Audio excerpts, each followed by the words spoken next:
Hello everyone, কেমন আছো সবাই? আমি তো বেশ ভালোই আছি। তোমরা কি বরকে ভালোবাসো? বরকে যদি ভালোবাসো তো এইভাবে একবার ভেজিটেবিল কাটলেট করে ট্রাই করতে পারো। বরমশাই দেখবে বেশ খুশি হয়ে যাবে। তো চট জলদি দেরি না করে এইরকম একটা রেসিপি ট্রাই করো তো। ভেজিটেবিল চপ তো অনেক খেয়েছো, এই কনকনে শীতে বা শীত চলে যাওয়ার আগে সমস্ত ভেজিটেবিল দিয়ে তো ভেজিটেবিল এই কাটলেটটা একবার ট্রাই করো তো। আশা করছি তোমাদের বেশ ভালো লাগবে। দারুণ স্বাদ, বাইরেটা যেমন ক্রাঞ্চি, ভিতরটা কিন্তু বেশ সফট। দুর্দান্ত স্বাদের এই রেসিপিটা ট্রাই না করলে খুব বড় কিন্তু মিস করবে, জানো তো। তো তাই বলছি, একবার অন্তত ট্রাই করো। বরমশাই তো বেজায় খুশি এইরকম একটা রেসিপি, প্লাস এত সুন্দর করে ডেকোরেশন করে সার্ভ করার জন্য। তো আজকের রেসিপিটা কী কী লাগছে, কী নিয়েছি, সবটাই তোমাদের সঙ্গে শেয়ার করবো বলে ভিডিওটা করেছি। তো দেখতে থাকো পুরো ভিডিওটা, তাহলেই বুঝতে পারবে। নিয়েছি দুটো গাজর, একটা বিট আর দুটো আলু। তো সবগুলো ভালো করে খোসা ছাড়িয়ে পরিষ্কার করে জল দিয়ে ধুয়ে নিতে হবে। তার জন্য দেখো ফার্স্ট আমি গাজরটাকে এইভাবে ছোট ছোট করে খোসা ছাড়িয়ে পিসেস করে নেব। দেখতে পাচ্ছ সবগুলো। তো বন্ধুরা, দেখতে দেখতে যদি তোমাদের ভালো লাগে ভিডিওটা, অবশ্যই কিন্তু লাইক করো, সাবস্ক্রাইব করো চ্যানেলটি। আর আমার পাশে থেকেও প্রচুর পরিমাণে একটু শেয়ার করো ফ্রেন্ডস অ্যান্ড ফ্যামিলির মাঝে, যাতে সকলে দেখার সুযোগ পায়। তো বকতে বকতে দেখো আমার খোসাগুলো সব ছাড়ানো হয়ে গেছে। দেন চলো এবার আমি রাফলি পিস করে নেব। জাস্ট কোনো রকমভাবে শেপ সাইজের দরকার নেই, জাস্ট এমনি ছোটো ছোটো পিস করে নিয়ে এটা সিদ্ধ করার জন্য আমি ওভেনের মধ্যে বসিয়ে দেবো।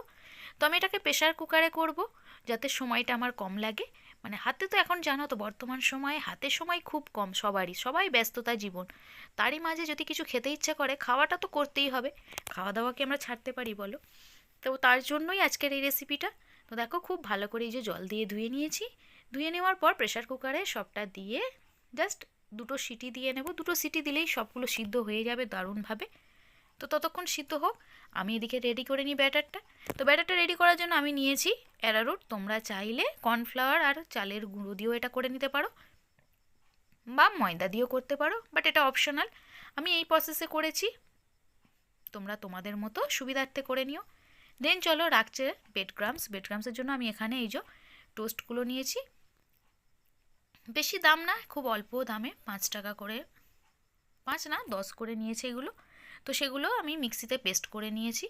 আর অন্যদিকে দেখো এই যে ভেজিটেবলসগুলো আমার সিদ্ধ হয়ে গেছে, সেগুলো এই যে হাতার সাহায্যে খুব ভালো করে ম্যাশ করে নিতে হবে এইভাবে। দেখেছো কোনো রকম লাম্পস বা দানা না থাকে। তো দেখতে পাচ্ছ খুব ভালো করে এইভাবে করে নিচ্ছি। দেখবে সুন্দরভাবে পেস্ট হয়ে গেছে, যেহেতু সিদ্ধ করে নেওয়া। তো দেখো কতটা সফট হয়েছে, এই যে দেখিয়ে দিলাম তোমাদের। দেন চলো ওভেনের মধ্যে একটা কড়াই বসিয়ে দিয়েছি। কড়াইয়ের মধ্যে দিয়ে দিলাম পরিমাণ মতো তেল। আমি এখানে সাদা তেল ব্যবহার করেছি, তোমরা চাইলে সরিষার তেলও ব্যবহার করতে পারো। দেন দিয়ে দিলাম কুচানো কাঁচা বাদাম। বাদামটা আমি একটু কি ভারী কিছু দিয়ে ঠুকে নিয়েছি। তার মধ্যে দিয়ে দিলাম শুকনো লঙ্কা, আদা রসুনের পেস্ট, সামান্য জিরে গুঁড়ো, ধনে গুঁড়ো, 5 ফোড়ন, হলুদ গুঁড়োটা একটু কম পরিমাণেই দেবে। দিয়ে দিলাম শুকনো লঙ্কা, আর সামান্য একটু চিনি, নুন, আর একটু লঙ্কার গুঁড়ো, যাতে একটু হালকা ঝাল ভাবটা আসে। দেন পেস্টটা দিয়ে খুব ভালো করে এইভাবে নাড়াচাড়া করবে। 3-4 মিনিটের মধ্যেই দেখবে এটা সুন্দর একটা ডো তৈরি হয়ে গেছে, পেস্ট হয়ে গেছে। এই যে দেখো, দেখেছো কালারটা আগে থেকে অনেকটা ট্রান্সফার হয়ে গেছে।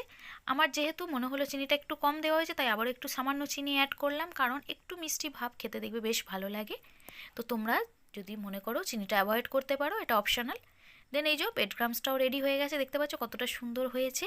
তোমরা চাইলে বাড়িতে যদি পাউরুটি থাকে সেটা দিয়েও এটা করে নিতে পারো। অন্যদিকে এই যে দেখেছো আমার এটা রেডি হয়ে গেছে ব্যাটারটা।